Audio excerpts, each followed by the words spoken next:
Madame la ministre de la Transition écologique.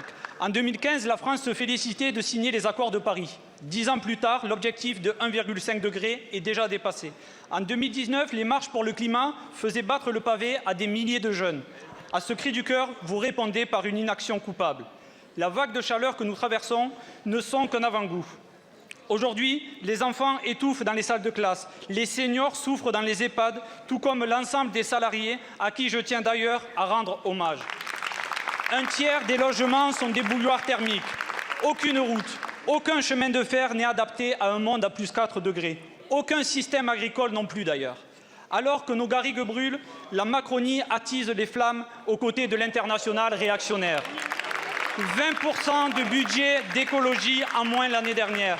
Un passage en force pour de nouvelles autoroutes, pour des méga-bassines qui assèchent les nappes phréatiques, sans parler des pesticides qui concurrencent le réchauffement climatique dans l'extermination des pollinisateurs.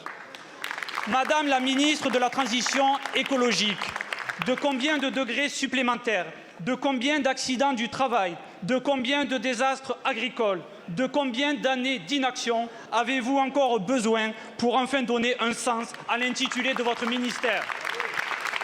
À la France insoumise, nous sommes prêts à engager la bifurcation écologique. Nous sommes prêts à la grande planification, celle de l'écologie populaire selon les besoins.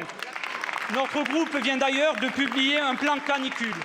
Rénovation thermique massive, adaptation des villes et lutte contre les îlots de chaleur urbains, protection des travailleurs face aux températures extrêmes. Ce sont là des premières mesures.